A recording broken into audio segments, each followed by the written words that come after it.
지금 미국의 AI 굴기라고 해야 되나요? 어마어마한 이야기들이 연일 쏟아져 나오고 있는 반면 중국에서는 제조업 굴기를 한 번 더 한다라는 컨셉인 것 같아요. 전 세계에 있는 제조업 회사들이 아무것도 못 만들게 만들 정도로 그렇게 해버리겠다라는 생각을 가지고 있는 거라는 거죠. 유통되는 과정까지 중국이 다 먹어버리겠다라는 생각을 하고 있는 건데, 미국이라는 나라에서 AI의 진심일 수밖에 없는 이유는 여기에 있다라고 생각할 수 있다는 거죠. 방법이 뭐가 있을까요? AI 말고 뭐가 있나요? 없다는 거예요. 닷컴 버블과 같은 AI 버블이 시작됐다라고 보는 입장인데, 업사이드 리스크가 꽤 크다. 지금 어마어마하게 기세가 등등한 그런 수많은 기업들이나 국가들이나 개인들이 댕강 날아갈 수도 있다는 걸 생각하셔야 돼요. 안녕하세요. 티타임즈 구독자 여러분, 최영균 기자입니다. 경제 흐름을 제대로 짚어줄 수 있는 경제 전문가 이효석 대표님을 모셨습니다. 우선 첫 번째 질문부터 드릴게요. 최근 중국이 저가 생산품을 세계 시장에 쏟아내고 있잖아요. 내수 시장 부진으로 잉여 생산품을 밀어내고 있는데요. 세계 경제에 어떤 영향을 미칠 거라고 보시나요? 네. 우선은 이제 중국의 상황에 대해서 이제 질문을 주셨으니까 어떤 일들이 지금 일어나고 있는지에 대한 상황 업데이트부터 좀 먼저 드리도록 하겠습니다. 자, 우리가 지금 언론이나 아니면 투자를 하시는 분들은 느끼시겠지만, 지금 미국의 AI 굴기라고 해야 되나요? AI 혁명이라고 해야 되나요? 뭐 AI 버블이라고 해야 되나? 어마어마한 이야기들이 연일 쏟아져 나오고 있는 반면 중국에서는 얘네들 도대체 뭐 하고 있는 거지? 이런 생각이 좀 들지 않으세요? AI를 만들기 위해서 엔비디아의 GPU가 필요한데 미국이 안 주니까 쟤네는 손가락만 빨고 있네, 이런 생각도 들고, 이건 뭔 생각이지? 이런 생각이 좀 들어요. 근데 제가 이번에 이제 여러 가지 조사를 하면서 저의 느낌은 중국도 나름대로 굉장히 큰 준비를 하고 있는 것 같다라는 생각이고요. 그것이 의외로 중국에서는 제조업 굴기를 한 번 더 한다 라는 컨셉인 것 같아요. 이게 좀 의아한 부분이 있을 수 있을 것 같습니다. 아니, 지금 AI 시대에 무슨 제조업이냐라고 생각하실 수가 있는데, 저는 이게 장기적으로 봤을 때는 좀 상당히 큰 의미가 있을 거라고 생각합니다. 예를 들자면은 제조업을 만약에 중국도 할 수 있지만 미국도 할 수 있는 상황, 혹은 한국도 할 수 있고 독일도 할 수 있고 이런 상황이면 모르겠는데, 만약에 제조라는 것 자체를 중국에서만 할 수 있는 상황으로 바뀐다면 어떻게 될까요? 이런 생각을 해본다는 거죠. 무슨 얘기냐면, 이미 전 세계에서 생산량 기준으로 놓고 보면 중국의 생산량은 2등부터 10등까지 다 더해도 안 돼요. 중국보다. 정말요? 그 정도로 압도적인 생산량을 보유하고 있습니다. 공장이 정말 많다는 거예요. 그것이 문제가 돼서 공급 과잉이 되고 문제가 된다는 건 맞아요. 그런데도 오히려 더 여기다 드라이브를 걸겠다는 거죠. 그러면 어떻게 하겠다는 건가라는 생각이 들고, 그리고 이게 그들한테는 정말로 궁극적으로는 어떤 도움이 될까라고 생각을 해보면, 중국이 이런 식으로 제조업을 하게 되면 우리나라에 있는 수많은 그런 디스플레이 산업이라든지 아니면 IT 산업이라든지 여러 산업에서도 다 중국에게 밀려가지고 결국 사업을 접어야 되는 상황이 많이 나왔었잖아요. 그렇죠. 어떻게 보면은 중국에서 워낙 저가형 상품들을 많이 만들다 보니까, 아이 그래 네가 만들어 이렇게 하게 된 건데, 그러다 보면 결국은 그 자국의 산업이 무너지게 된다라는 거죠. 그렇죠. 이런 현상은 이미 미국에서는 많이 일어나고, 미국 입장에서는 야, 이걸 전체적으로 제조업을 다 살릴 수는 없으니 AI 그리고 신재생 이쪽만 살리자라고 해서 치스 법안이나 IRA 법안을 취한 것이고, 나머지 산업에서는 아예 엄두조차도 못 낼 정도의 상황이 됐어요. 그러면 선택과 집중을 한 거네요. 미국 입장에서는 그렇게 한 거고, 사실 그것이 미국의 안보에도 도움이 되고 향후에도 미래 부가가치 측면에서도 긍정적이기 때문에 미국은 어쩔 수 없는 선택이라고 생각을 합니다. 그런데 이제 문제는 뭐냐면, 다른 모든 물건들은 중국에서 만들게 됐을 때 어떤 일이 생길 수 있는지, 이걸 단적으로 생각해보면 이런 것 같아요. 만약에 우리 기억하신지 모르겠지만 코로나 당시에 우리가 뭐가 부족했냐면요, 마스크가 부족했습니다. 그렇죠. 근데 그때 마스크 부족했을 때 어떤 일이 생기냐면, 중국에서 생산되니까 마스크가 없어서 제발 좀 마스크 좀 보내달라고 난리였어요. 맞아요. 만약에 이런 상황이, 마스크를 예를 들었지만 어떠한 상황이든 제조업을 한 나라가 가져갔을 때, 그것이 AI가 아니라 할지라도 얼마나 큰 문제가 생길 수 있는지를 생각해보면, 아, 중국이 생각하는 전략이 뭐지? 이런 생각이 좀 든다는 거죠. 근데 이번에 이제 중국에서 3월 달에 있었던 양회에서 중국에서 가져왔던 키워드가 3가지였습니다. 첫 번째가 제조업이었고요. 두 번째가 의외로 신재생이었는데요. 신재생이랑 제조업은 또 어떻게 붙을 수 있냐면요, 잘 보시면 제조업을 하기 위해서는 생산 단가를 낮추는 게 중요해요. 그래서 대량 생산하는 것이 필요하죠. 근데 최근에 이제 AI 때문에도 여러 군데에서 말이 많이 나오는 게 뭐냐면은, 전기 에너지의 가격이 너무 많이 오를 것 같다라는 얘기예요. 전기가 부족하다는 얘기가 많이 나오고요. 그러면 전기 가격은 어떻게 될까요? 많이 올라가겠죠. 네, 폭등하겠죠. 이것은 공장 입장에서는 굉장히 큰 부담이 될 수 있습니다. 네네. 전기 에너지가 올라간다는 것은요. 그런데 만약에 중국의 공장 옆에다가 신재생을 쫙 깔아버리고 그냥 에너지를 그냥 공짜로 준다면 어떻게 될까요? 이게 생산 단가를 드라마틱하게 낮출 수 있는 효과가 생긴다는 거예요. 그러니까 중국 입장에서는 더 생산 단가를 낮춰가지고 아예 무엇인가를 전 세계에 있는 제조업 회사들이 아무것도 못 만들게 만들 정도로 그렇게 해버리겠다라는 생각을 가지고 있는 거라는 거죠. 그리고 나머지 세 번째가 뭐였냐면 첫 번째가 제조, 두 번째가 신재생, 세 번째가 이커머스라고 했습니다. 이커머스는 뭐냐면은 테무를 생각하시면 됩니다. 네. 과거에는 중국에서 이렇게 물건을 만들어도 미국에서 관세를 때리니까 이게 나오지 못했는데 지금은 테무를 통해서 굉장히 자연스럽게 나오고 있다는 거죠. 그렇죠. 이게 과거에 만약에 그러니까 미국 입장에서 중국의 그런 물건들을 막기 위해서 관세를 때린다는 것은 어떻게 보면 자국의 그런 기업들 우리도 자동차 만들어야 되니까 니네 거 안 살 거야 이런 식으로 이제 할 수는 있겠지만 지금은 소비자의 권익을 해치는 것이 될 수도 있는 거잖아요. 그렇죠. 테무를 써서 바로 간다는데 직구로 사가지고 내가 산다는데 왜 우리 국민들을 왜 그러냐 이렇게 얘기가 나올 수 있는 부분이고 오히려 꼭 유통업을 지켜야 된다라는 얘기가 나와야 되는 상황인 거예요. 그렇죠. 그러니까 월마트가 테무 때문에 못 살겠다라는 얘기가 나오는 게 이 부분인 거죠. 지금 영역이 좀 확장된 개념이라고 생각을 하시면 될 것 같습니다. 제조를 만드는 것을 막는 것이 아니고 이것이 유통되는 과정까지 중국이 다 먹어버리겠다라는 생각을 하고 있는 건데 그렇게 됐을 때 이제 미국 입장에서 여러 가지 산업에서 문제가 생길 수 있으니까 이건 어떻게든 막아보겠다 이런 이야기들이 나오고 있는 거죠. 그래서 옐런 장관이 얼마 전에 중국에 갔을 때도 주요하게 이야기했던 내용들이 그거예요.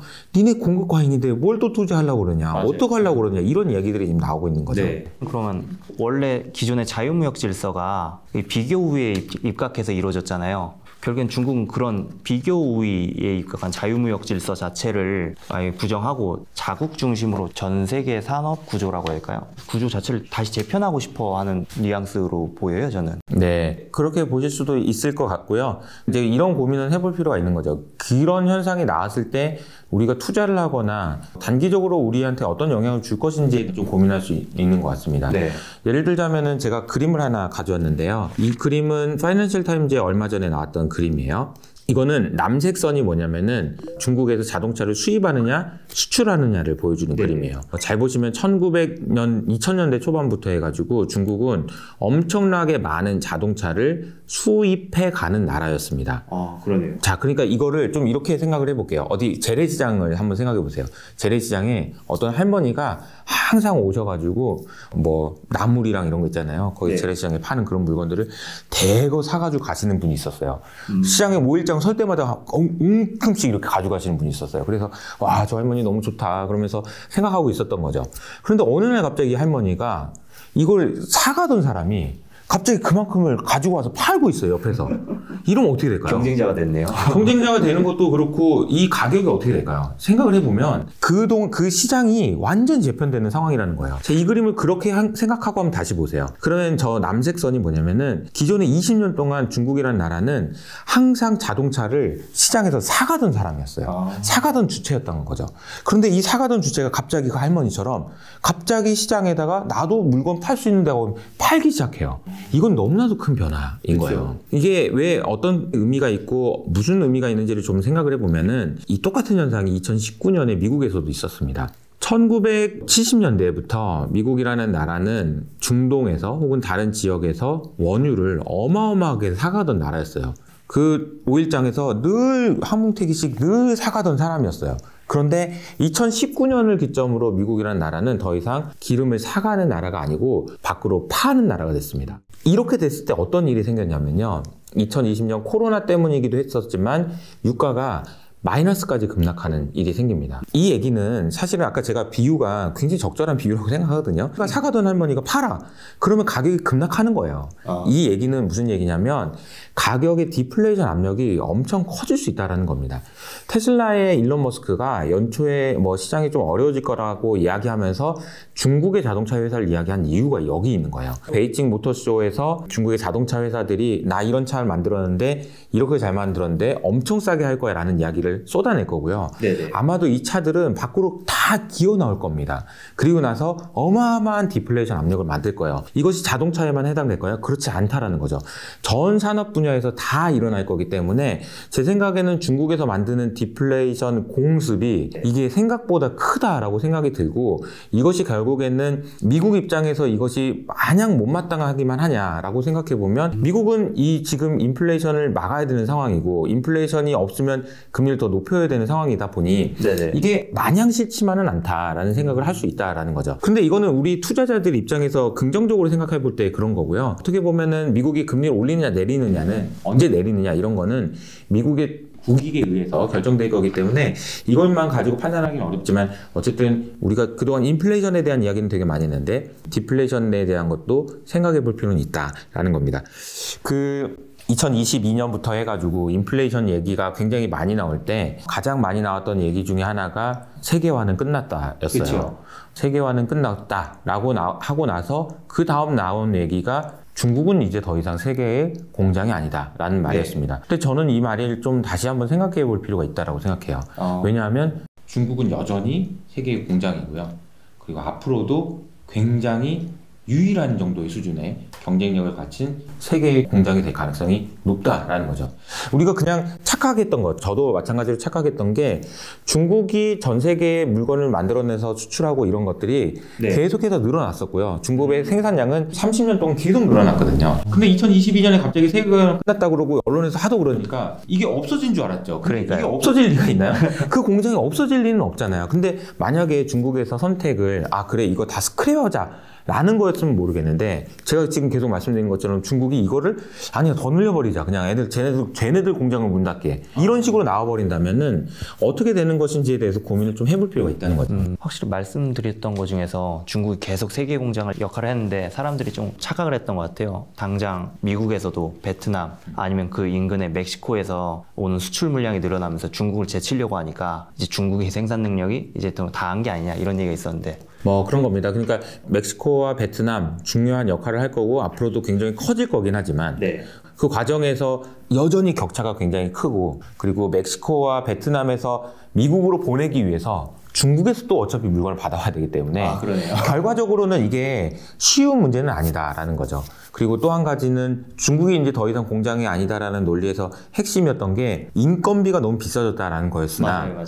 앞서 말씀드린 대로 신재생을 통해서 어쨌든 단가를 낮추기 위한 노력들을 계속 할 거고, 제조 혁신이라든지 여러 부분들이 나올 거라서 중국의 제조 능력에 대해서 무시하면 안 될 것 같다라는 생각이 좀 듭니다. 다음 질문으로는 최근에 미국이 제조 공장을 자국이나 북미 지역에 계속 건설하도록 장려하는 정책을 내고 있더라고요. 뭐 칩스 법안이나 인플레이션 감축 법안 등이 대표적인데요. 이에 대응해서 각국 정부가 뭐 예를 들어서 EU나 일본판 인플레이션 감축 법안처럼 유사한 법안을 계속 내놓으면서 자국 생산 공장을 미국한테 뺏기지 않으려고 하고 있더라고요. 이런 제조 공장 유치 경쟁이 세계 경제에 어떤 영향을 줄 거라고 보시나요? 사실 미국 내에서 산업이 공장이 지어지고 있는 것을 보면요, 아주 뚜렷하게 나타나는 현상이 있는데 다른 어떤 부문에서도 건설되거나 이런 게 없고요. 딱 두 가지, AI나 아니면은 배터리와 관련된 것만 치솟고 있는 그림이 있거든요. 그런데 이제 이게 어떤 의미냐면 앞서도 말씀드렸던 거예요. 미국이 모든 제조업을 다시 만들 수는 없어요. 이미 여러 가지 면에서 일할 사람은 없어요. 제조를 하려고 하는 사람도 없고요. 이러다 보니까 아예 그냥 그 공장 옆에다가 심지어 대학을 지어가지고 그 대학에서 그냥 공짜로 교육을 시켜주니까 와, 이런 얘기가 할 정도로 제조업에 관련된 인력 자체가 없습니다. 그래서 모든 산업을 다 살리겠다, 이건 불가능하고요. 그리고 이제 미국의 국익에도 맞지 않고요. 그래서 AI, 반도체, 삼성전자, TSMC, LG 에너지 솔루션 전부 들어가서 거기다 공장을 지으라는 얘기를 하고 있는 거고, 실제로 그 현상들이 나타나고 있는 거죠. 이게 보면은 저는 얼마 전에 삼성전자에게 미국에서 보조금을 9조 원을 줬다라는 뉴스가 나왔어요. 근데 저는 이제 그 사실이 놀라웠던 게 이 뉴스가 나왔는데 사람들이 많이 안 놀라는 게 되게 놀랍더라고요. 알고 있었어? 그 정도는 줄 줄 알았어. 이런 분위기인 거죠. 근데 이게 잘 생각해 보면 이 돈이 엄청난 돈이잖아요. 그렇죠. 근데 그걸 보조금으로 준다는 것도 신기하지 않나요? 네네. 아니 미국이라는 나라가 다른 나라의 기업한테 보조금으로 9조 원을 때려준다는 게 말이 되나? 과거에는 상상하기 어려웠던 네. 일인 거죠. 그래서 이게 이제 보호무역이냐 뭐냐 이런 이야기들이 굉장히 많은데 제가 이제 세계화라는 관점으로 좀 설명을 좀 드려보도록 하겠습니다. 우리가 세계화라는 것을 쉽게 뭐 끝났다, 뭐 다시 시작된다 이런 이야기를 할 때 어떻게 하면 세계화가 더 많이 되는 거고 어떻게 하면 세계화가 덜 되는 걸까요? 뭐 아무래도 무역량이 좀 늘어야지 세계화가 되는 게 아닐까요? 무역량은 어차피 계속 늘어올 거라서 네. 이것을 세계화가 더 됐는지 덜 됐는지를 확인하기 위해서는 무역량, 그러니까 수출하는 양과 수입하는 양을 더한 값을 GDP로 나눠보면 GDP가 성장하는 것보다 무역이 더 성장한 거 보니까 세계화가 된 거구나 이렇게 생각할 수 있고요. 반대의 경우에는 안 되는구나 이렇게 생각할 수 있는 겁니다. 네. 이거는 피터슨 경제연구소에서 작년에 나왔던 그림인데요. 파란색으로 되어 있는 부분이 세계화가 진행되는 구간이에요. 1870년대부터 네. 1차 세계대전이 일어났던 1910년대까지 계속해서 세계화가 더 됩니다. 무역이 좀 더 늘어난다는 거죠. 네. 그런데 세계대전이 있었던 1910년대부터 정확하게 1945년까지는 세계화의 속도가 줄어들죠. 네. 빨간색 영역으로 되어 있죠. 그런데 늘어나기 시작한 게 1945년이었습니다. 1945년으로 다시 돌아가 보면 그때 세계 무역의 세계 질서를 쥐고 흔들었던 나라는 당연히 미국이었고요. 그렇죠. 전쟁에서 이겼으니까 브레튼 우즈라고 해서 다 같이 한번 모여봐 이렇게 얘기한 다음에 한번 뭐 하고 싶은 말이 있으면 얘기해봐. 없어? 그럼 내가 하라는 대로 할 거지? 이런 식으로 해서 내가 지금부터 하는 대로 해 이렇게 한 게 브레튼 우즈 체제. 그렇죠. 그리고 뭐 팍스 아메리카나 이런 식으로 얘기할 수 네. 있잖아요. 근데 그게 이제 여러 가지 이야기를 할 수 있는데 제가 쉽게 설명드리면 이런 거예요. 과거에 이제 영국이 인도를 식민지로 했을 때는 네. 인도에서 물건 가져갈 때 고맙다라고는 얘기했을지 모르겠지만 네. 뭐 돈을 준다거나 뭐 이러지는 않았죠. 제대로 안 줬겠죠. 식민지였으니까요. 그런데 이제 브레튼 우즈 체제에서는 좀 달랐죠. 야, 전 세계에 있는 애들 니네도 잘 들어봐. 내 말 잘 들어봐. 지금부터는 내가 지금 세상을 지배할 건데 지금부터는 니네들이 물건을 조금이라도 싸게 만들면 내가 네 거 사줄게. 내가 돈 줄게. 물건 만들면 이렇게 하다 보니까 무역이 당연히 늘어날 수밖에 없는 거죠. 이게 무역이 늘어나기 위해서 필요한 게 뭘까요? 바다가 잔잔하고 고요해야겠죠. 그렇죠. 해적이 많으면 안 되지 않겠습니까? 네, 그렇죠. 그러니까 미국의 해군력이 굉장히 강한 이유도 여기 있는 거예요. 그러니까 미국이라는 나라가 해군을 전부 장악하고 어떤 나라도 무역을 하는데 해적이 나오지 않도록 꽉 막아놓은 다음에 무역이 자유롭게 일어날 수 있도록 그래 네가 더 싸게 만들었으니까 내가 더 돈 줄게 이런 식으로 하다 보니까 전 세계적으로 와 제가 더 잘 만들었어요. 제가 더 잘 만들었어요. 그래서 이게 무슨 말일까요? 제가 더 싸게 만들었어야 하잖아요. 맞아요. 이러다 보니까 물가가 어떻게 되냐? 물가가 계속 낮아되고 안정화되고 그리고 계속해서 바다에서 전쟁이 나지 않도록 미국이 딱 주도를 하다 보니까 평화의 시대가 되고 이런 시대가 있었던 것이 1945년부터 시작됐다라는 네네. 거예요. 그리고 이게 언제까지 진행되었냐면은 1980년대 중국의 개혁개방을 넘어서 2008년에 끝났습니다. 이 그림에서 제가 가장 중요하게 설명드리고 싶은 건 저거예요. 마지막 부분에서 언제부터 빨간색으로 바뀌었느냐예요. 그러네요. 2008년 이후부터 갑자기 빨간색으로 그렇죠. 바뀌어가고 있네요. 그러니까 사실 우리가 생각해보면 세계화가 끝났다라는 얘기는 얼마 전에 들어서 맞아요. 얼마 안 된 것 같이 느껴지지만 큰 그림에서 보면은 2008년부터 이미 끝났다라는 거예요.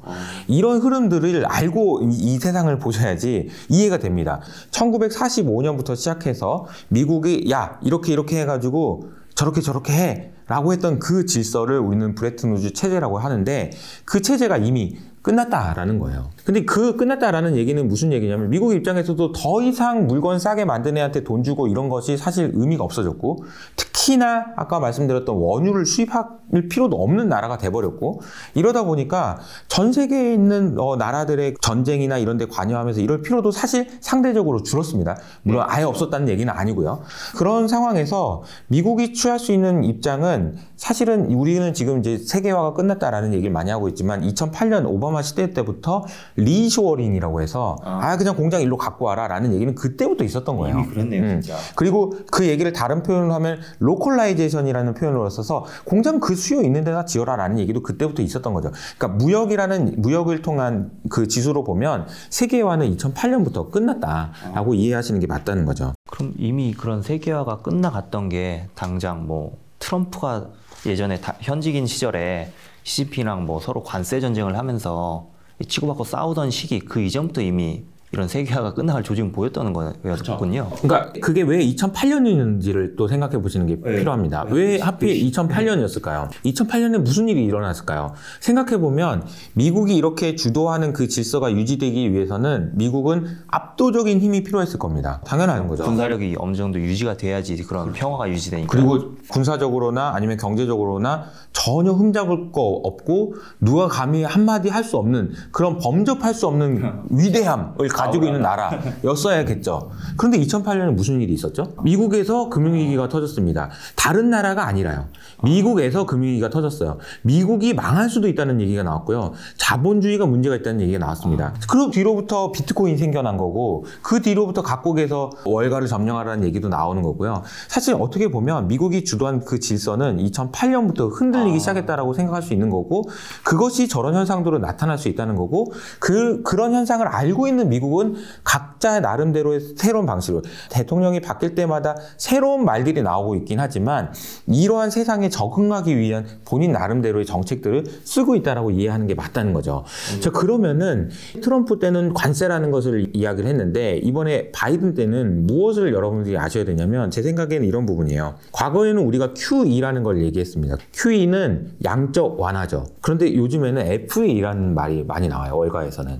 FE는 뭐냐면은 피지컬 익세스라는 표현으로 재정 과잉이라는 의미입니다. 양적 완화는 그냥 중앙은행에서 돈을 풀어 제끼는 거예요. 네. 원래 없던 돈을 그냥 새로 찍어내는 겁니다. 네. 근데 FE는 뭐냐면요. 정부가 돈을 쓰는 거기 때문에 정부는 돈을 찍어낼 수가 없잖아요. 중앙은행이 그렇죠. 아니기 때문에. 그럼 어떻게 될까요? 남의 돈을 뺏어야 되는 거죠. 네. 남의 돈을 뺏는다는 걸 어떻게 하냐면은 자기들이 국채를 발행합니다. 돈 좀 빌려줘라고 하는 거예요. 미국 정부에서 100조 원이라는 돈을 한 번에 빌렸거든요. 지금 미국 정부의 부채는 33조 달러잖아요. 그러니까 지금 부채가 엄청나게 늘어나고 있다라는 거예요. 네. 그러니까 그 부채가 늘어나고 있다는 이게 무슨 말이에요? 우리나라 서학개미들한테 혹은 해외에 있는 투자자들한테 돈 빌리는 거예요. 돈을 땡겨오는 겁니다. 5천만 땡겨줘 하는 거 똑같은 거예요. 네. 땡겨가서 이걸 어디다 쓰냐? 아까 제가 말했죠? 반도체와 IRA 보조금으로 쓰는 겁니다. 그리고 개인들에게 돈을 쓰는 거예요.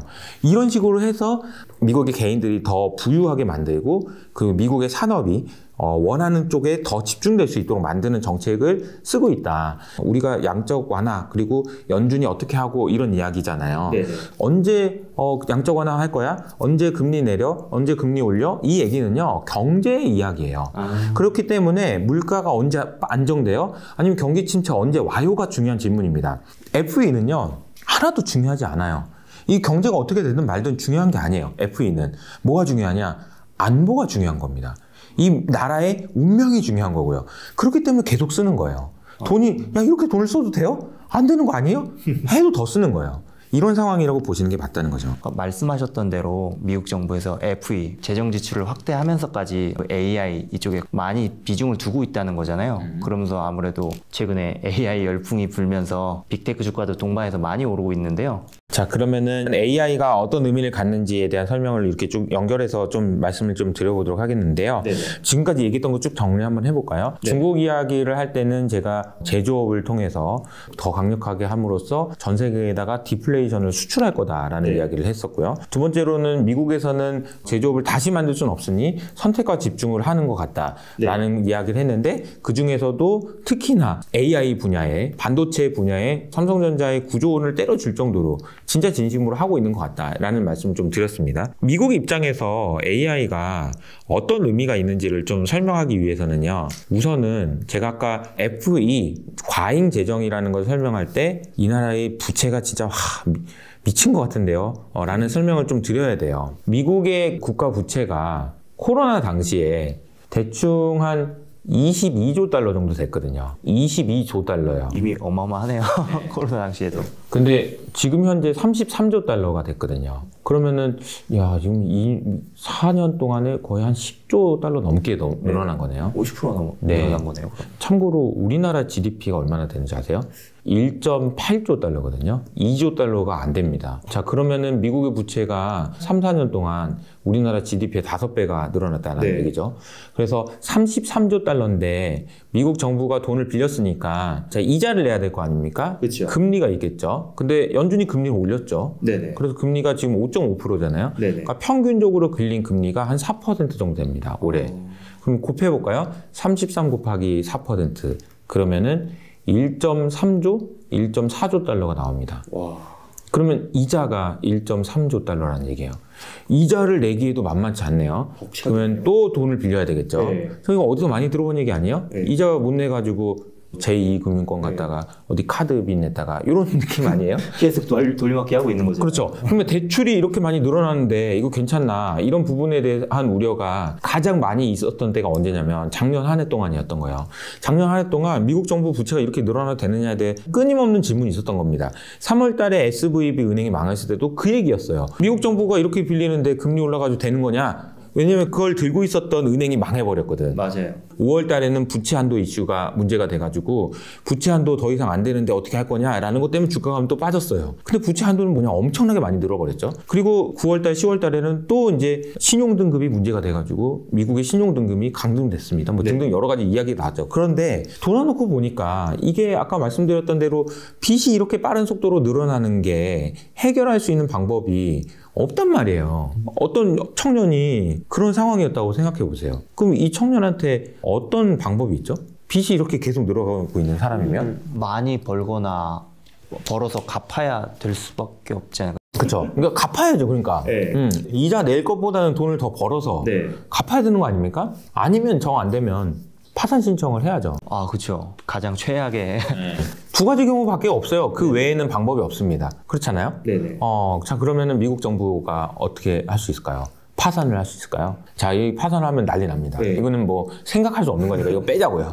이거 생각해버리면 뭐 이건 너무 심하니까. 그런데 두 번째 경우가 가능한 거죠. 더 성장해야 된다는 얘기예요. 이게 되게 중요한 포인트예요. 자, 더 성장해야 된다. 그러니까 미국 정부가 부채가 늘어나는 속도보다 더 빨리 성장해야 된다. 실제로 얼마나 성장하고 있는지 제가 그림으로 좀 가져와 봤습니다. 이 그림을 한번 보시면요. 자, 미국의 GDP는 아까 코로나 이후로 미국의 부채가 굉장히 많이 늘었다고도 했지만 네. 미국의 GDP도 많이 늘었어요. 2020년 저점이 20조 달러였는데 지금 현재 기준으로 보면 28조 달러입니다. 이해되세요? 와. 한 나라의 경제가 3, 4년 만에 이렇게. 8조 달러나 늘어난다는 거는 네. 정말 말도 안 되는 거예요. 우리가 GDP 얘기하면은 GDP 뭐 성장률 YY로 뭐 2.8%입니다. 2.6%입니다. 한국은 1점 몇 %인데 더 높네요. 막 이런 얘기만 하고 있잖아요. 근데 보면은 이런 숫자가 나온다는 거죠. 20조 달러에서 28조 달러로 늘었다는 얘기예요. 지난 코로나 저점 대비해서 미국의 GDP는요 40% 성장했습니다. 와. 40%. 2%만 성장해도 많이 성장한다고 하는데 미국은 정말 엄청난 성장을 한 거네요. 그러면 40%입니다, 여러분. 그런데 여기서 좀 중요한 거는 뭐냐면은 5조 달러, 10조 달러 이런 나라가 40% 성장한 게 아니에요. 20조 달러나 되는 GDP를 가진 나라가 40% 성장한 겁니다. 네. 그러니까 무서운 거예요. 우리나라는 지금 1.8조 달러입니다. 비교가 안 되는 거죠. 네. 그러다 보니까 중국의 GDP가 17조 달러까지 올라오면서 미국을 따라온다는 얘기가 이제 안 먹히는 거예요. 왜냐면 미국은 28조 달러까지 가버렸고 중국은 코로나를 전후로 해서 거의 많이 성장을 못하다 보니까 네. 20조 달러가 안 된다는 얘기죠. 그러니까 이런 상황이 되다 보니까 무슨 일이 생기냐면 GDP 대비 국가 부채가 안 늘어요. 우리가 GDP 대비 국가 부채는 GDP도 늘는데 부채가 늘어서 얼마 어떻게 해 그랬는데 GDP가 늘어. 그래서 GDP 대비 국가 부채가 안 늘어나는 기이한 현상이 나타납니다. 아까 처음에 막 부채 늘어날 때 어떻게 걱정돼 뭐 이랬잖아요. 근데 GDP가 늘어나니까 괜찮은 거죠. 그 GDP는 어떻게 늘었나라고 생각해보고 앞으로 그럼 미국 정부는 어디에 올인할 수밖에 없냐라고 생각해보면 탑이 나오는 게 AI라는 거예요. AI라는 관점을 그냥 여러 가지로 해석할 수 있잖아요. 그런데 네. 미국이라는 나라에서 AI의 진심일 수밖에 없는 이유는 여기에 있다라고 생각할 수 있다는 거죠. 미국이 더 성장해야 돼요. 더 산업 생산성이 더 드라마틱하게 올라가야 돼요. 방법이 뭐가 있을까요?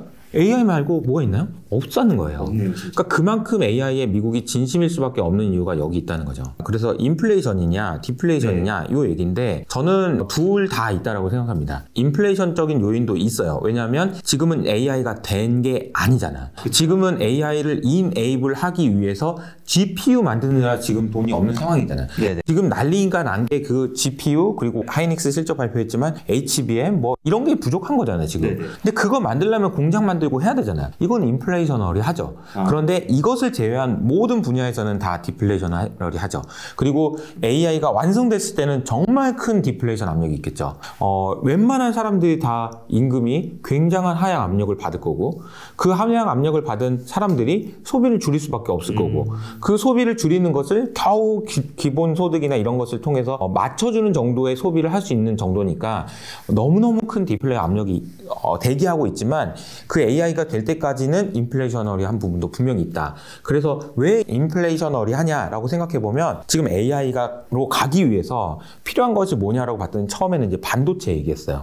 반도체 칩이 없어. 근데 반도체 칩을 만들다 보니까 뭐 GPU가 없어서 엔비디아가 날렸는데 이거 좀 더 계산하게 잘 만들려고 하려면은 TSMC가 코어워스라고 하는 그런 일종의 시스템을 만들어야 되는데 여기 들어가는 HBM이 없어가지고 처음 만들다 보니까 이 본드도 잘 안 붙고 그래서 뭐 한미 반도체가 좋고 막 이런 거예요. 맞아요. 다 연결되어 있는 얘기입니다. 다 부족해요.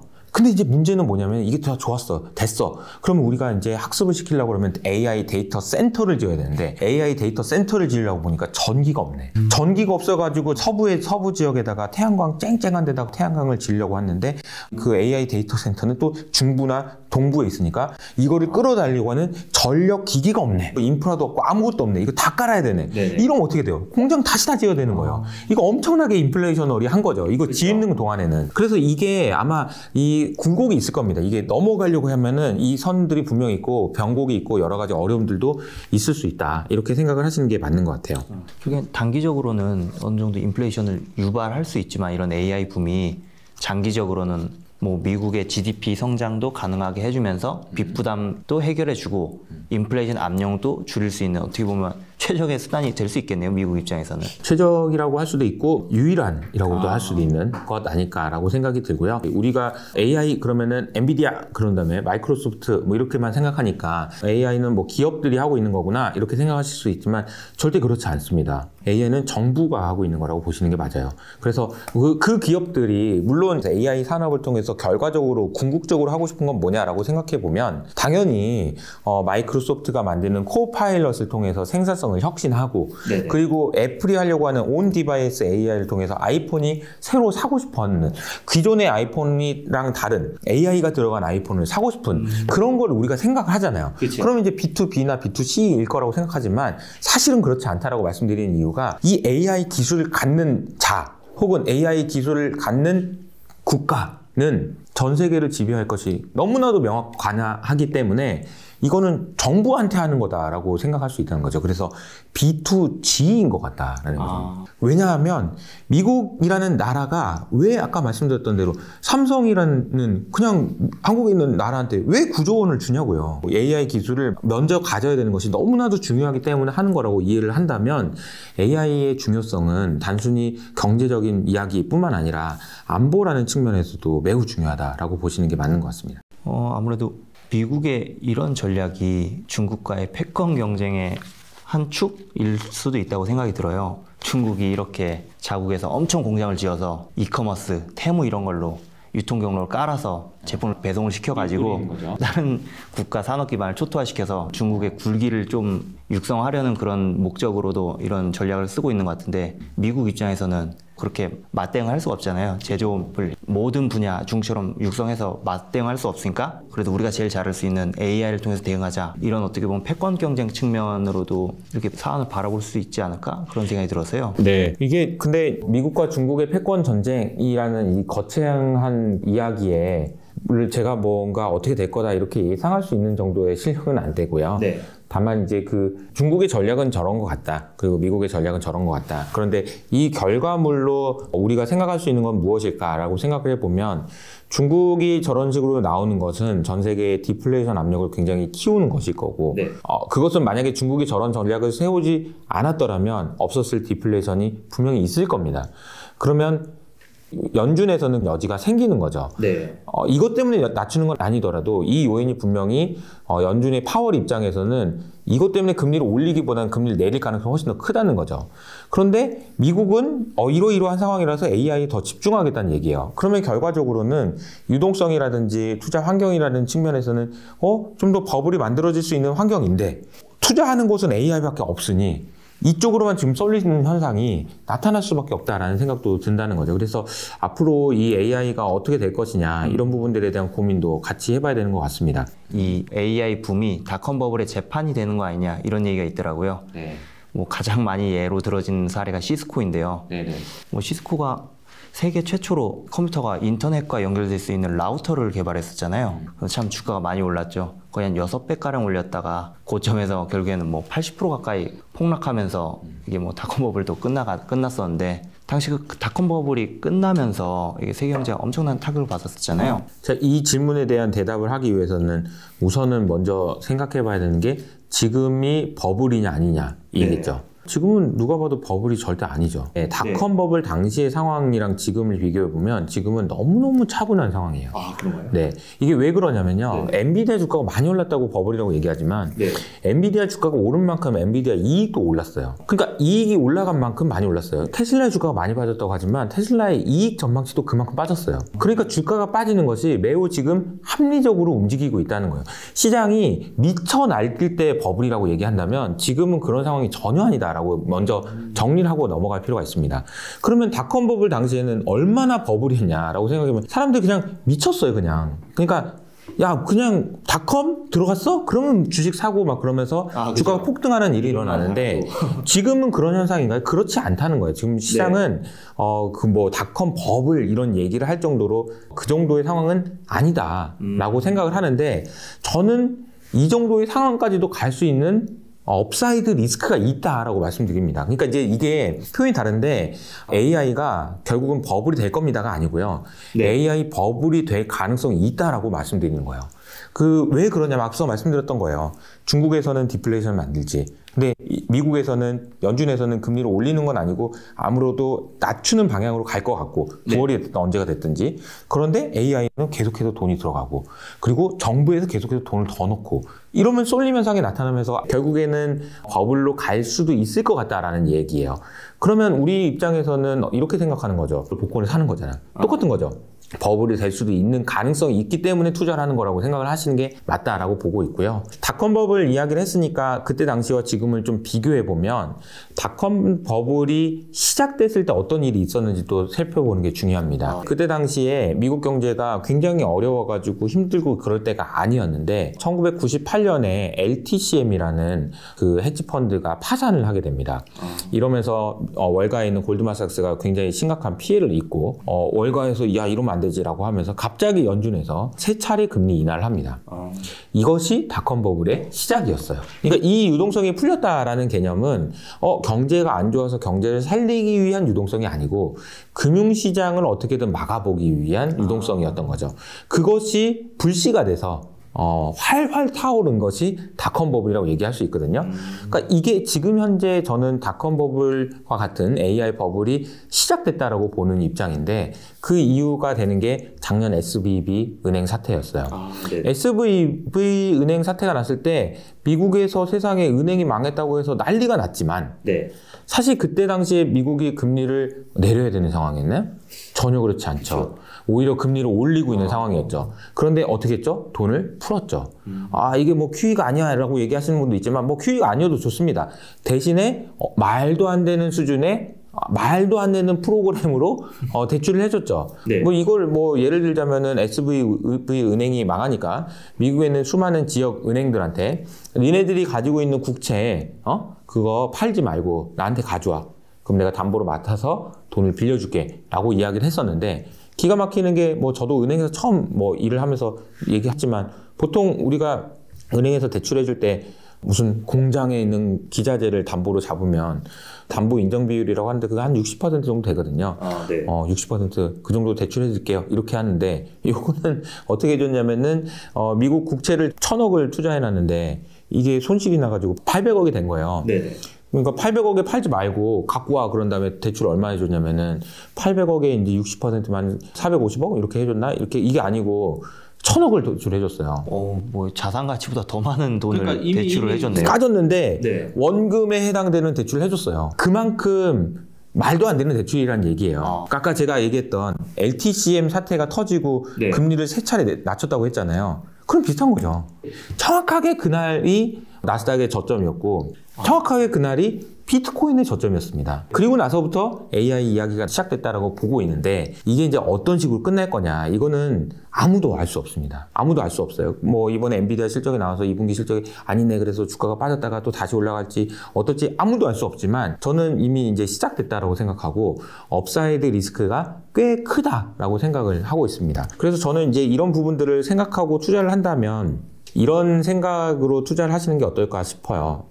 좀 안타까운 소식을 하나 듣고 왔는데 모건 스탠리의 마이클 윌슨이라는 분이 있습니다. 네. 이분이 2022년에 정말 시장을 기가 막히게 잘 맞추셨던 분이에요. 2022년 주가 많이 빠졌잖아요. 네, 그렇죠. 그때 이제 주가 빠질 때 주가 많이 안 좋다고 했다가 잠깐 기술적 반등할 때 좀 좋을 것 같습니다라고 했다가 또 어느 순간 기술적 반등해가지고 또 이거까지 다 맞춰서 한 3번, 4번을 정확하게 맞춘 분이에요. 예언자시네요. 그래서 지금 이 사람은 진짜 대단하다 이런 얘기가 나왔는데 2023년부터 이분의 목소리가 좀씩 작아지기 시작합니다. 왜냐면은 계속 주가가 안 된다고 그랬는데 SVB 인행 사태가 일어난 이후로 주가 계속 올라가는데 이분 계속 안 된다고 한 거예요.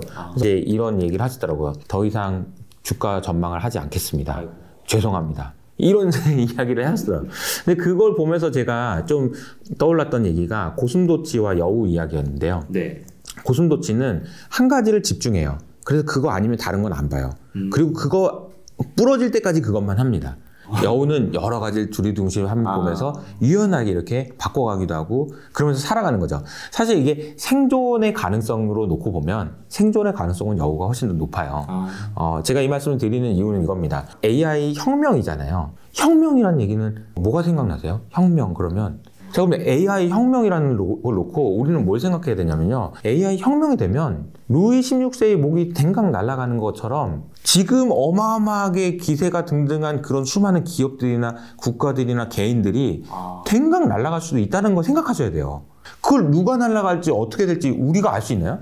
어떻게 AI에 대한 아무리 많은 전문 지식을 갖고 있더라도 알 수 있을까요?